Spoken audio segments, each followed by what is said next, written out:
think my entire family resembles that remark. You're about as Irish a name as Okay. you can get, eh? Yeah.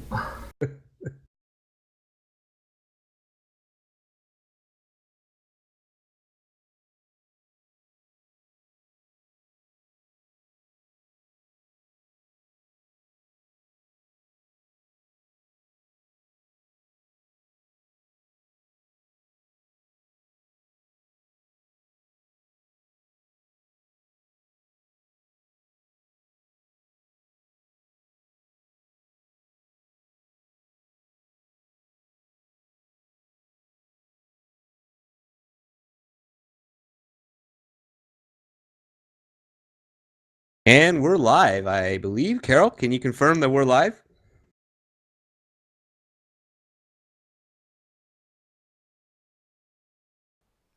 Yeah, I can. Excellent. Well, happy Saturday, ladies and gentlemen. We couldn't be happier to be here for the third annual 5v5 Bonspiel extravaganza. We've got quite the event for you today with a very impressive showing of teams, almost 30% of which are not here just for the ring. We've got heroes and villains, all-stars and fill-ins, and things will be exciting and thrilling. So welcome to the only event of its kind of the year, the special day when literally dozens of fans get together to watch what has become the apogee. No, that's not the right word. The banner day. Yes, my esteemed cohort is spamming me in TS. Yep, the banner day on the Dark Age calendar. Welcome to the 5v5 tournament. Also, I'm delighted, that's also not the word yet, resigned, yes, to provide a special treat in the commentary booth. Unfortunately, my dear redoubtable sidekick, Sindizzle aka Wes, is unable to be with us today. Well, we will miss him and especially his hilarious Fusilli in-fight commentary. We are delighted to bring a new voice to this event. Please welcome for his inaugural appearance, Dan Sickle. Dan, happy to have you here. Glad to be here, Joel. And of course, everyone's favorite leprechaun, Carol Bavin Kenny, will be casting the fights in between sips of Bushmills. She'll be giving away some fantastic prizes, including a pot of mithril at the end of the event for the best dressed player. We're also pleased to offer a roving panel of know-it-alls, blowhards, and awkward geeks that will provide instant ESPN quality post-fight analysis and interviews. They'll analyze, actuate, interpolate, and bloviate about all the nuances of the fights and the setups. As I am loath to spoil such a compelling surprise, the curtain will be revealed as to their identities as the day unfolds. As a special treat, we'll also be getting to speak to the DAOC godfather, Don John Broadsword, and getting some special insight about all that's happened in the last years, and he'll answer carefully vetted questions from hand-picked players. Now on to Dan to explain the format of the tournament. All right, good afternoon, everybody. We have 13 teams that have signed and showed up today. We will be splitting them up into a group of 6 and a group of 7 to do group stage matches. In these matches, each team will play each other team one time, and the top 4 teams from each group will move on to the knockout round. During the knockout round, it will be a best of 3 series, single elimination, where you will then move, and the winner will be crowned. All right. During the fights, all abilities, everybody will be realm rank 11. All abilities will be reset in between the fights. So there will be an even playing field. And that'll be reset for every fight. So at the beginning of each fight, every group will have every ability that they would have native to the class.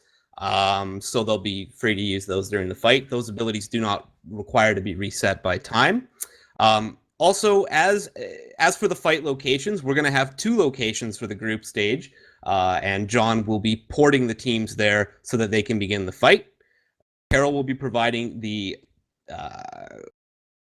the observation of the fight from on high, and Dan and I will be providing the in-fight commentary.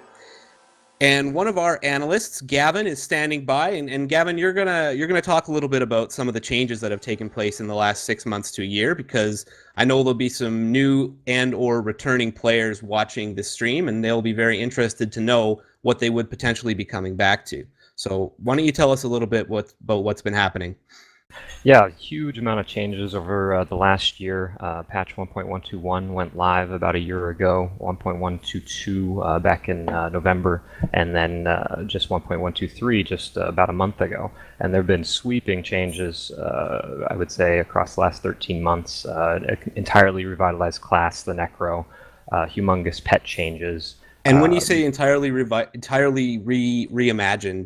Yep. what do you mean? All three lines are completely unique as to what they were before. In the past, the Necromancer was a pet class, and now, though they can carry a pet, it is the primary class, and contains some serious shapeshift abilities that can have some devastating effects on the battlefield, especially combined with some of their other new skills. A couple of they have a tank basis, as well as a kind of a unique caster outlook, and then a servant spec, which is very focused on the pet, but then also has some very unique abilities of its own. So what are people generally going these days? Like, just tell maybe the folks that don't know the class that well what the various advantages are to the specs. Yeah, absolutely. The servant spec is going to be probably the most popular at the moment. It has a huge bolt, a lot of high delve damage that it can do, a good snare, pretty incredible pet abilities. So you already get a pet in two of the kind of setups, two of the specs. And servant makes your pet even more powerful. One of, I believe, 5 pets that you can summon, and then it changes that pet to yet a more powerful version. So you really can utilize your pet to have a devastating effect on the battlefield and switch it out as necessary. And then the main caster itself has an ability that is probably going to be, I would say, pretty dominant in this type of venue, and that's something that we refer to as opening the void or opening the gate. And that's usually a timed ability. I want to say, I can't remember if it's 10-minute ability. And so I think we're going to see that every fight from Servant Necros here. It opens up a gate with a bunch of mobs that can pour out. And it's quite difficult to deal with. They can be CC'd and such, but it's a pretty awesome ability in keep fights and such. The next line, kind of the middle line, is the Painworking line, which has some awesome tank abilities and has been really, I would say, a boon to Albion. I think for the first time, people are running more tankers because of Necro's Painworking spec, which and of course the awesome Death Sight has form. that armor factor debuff, which has made its return. Right, and huge dots as well. Right. So what else has happened? Obviously, Necros is one of the seminal changes of the past year, but there's been a lot of other stuff that's been changed. So maybe tell us some of the highlights of that as well. Yeah, absolutely. I think keep fights have gotten a lot more interesting. Each realm has access to some sort of open the gate ability that can pour out a bunch of mobs into a siege. A lot of changes to siege itself and catapults and such. I would say standoffs are more interesting. There's more access to PvAE on Kabbalists, some really, really big, powerful dots on Mentalists, and among other classes, as we already mentioned, the Necro, the Bone Dancer, Bone Army spec with now as many as 6 pets. You have your main damage-dealing pet, your servant, and then of course all of his sub-pets, which can be quite devastating. They can run around and do pretty incredible damage, while the BD itself can still have an effect on the battlefield as well. And there have been some fairly significant structural changes to the map, as well as geographic changes that have altered both the flow of the action and keep fights. That's maybe walk us through that a little bit. Yeah, about a year and a half ago, everything started to be more centralized towards Ellenvanen. Everybody was kind of being, in a way, pushed or I would say interested going to Ellenvanen because of something called Bugane, which provides everyone a and we're getting RP a buff. quest in the chat, Gav. Sure. To maybe slower, I guess, is the Speak a little slower. Sorry, not so great Yes. at that. Yeah, let me see if I can slow it down just a hair. But Bugane on Ellenvanen, which is the center zone of all the realms, kind of the island zone formerly known as Agramon, was the focus of RVR about a year and a half ago, and had been for quite some time. I would say close to a full year.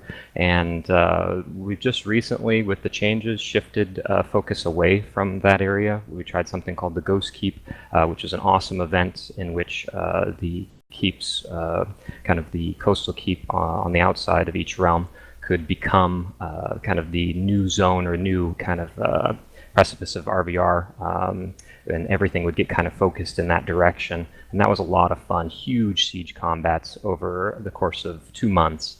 And then that led into some new changes that now have a roaming Bugane that moves around the different zones, 7 different places, Ellenbonnen being one of them, the 3 mazes in each, one maze in each realm, and then the plateau areas, 1 in each realm, are possible locations of the Bugane. At the moment it flips once a day, but as of next patch it will be flipping every 4 hours.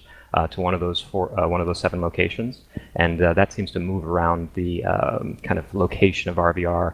I'm trying to think of the word, but brings everything to kind of a vertices at that area, and really seems to be kind of an awesome draw effect, and a lot of roaming combat, a lot of big Zerg fights, some really cool stuff.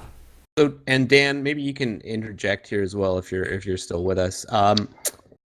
Maybe there's been a lot of changes to casters and especially pets that have had a profound effect on group strategy and composition. Maybe what have you seen with that? During not even the casters themselves, but during the summer last year, the patch change that brought about light tanks and their stances really changed the way the game was played. And so around this time last year, light tanks were very popular with their ability to both proc pets on people and do large amounts of damage once they got some pets out. But that has been, the proc rate on those pets has been decreased, so the popularity of light tanks has dropped a lot, so I don't expect to see as many light tanks this year. However, the pets themselves for all these caster classes have become much more difficult to kill. They now are all level 50 pets, and so they're harder to nuke and melee down, which has made pet casters even more valuable than they were last year. So I expect we'll see more pet casters and fewer light tanks than we saw in the fights last year, with the possible exception of Thurgis, which are just always good, and we will continue to see large numbers of them.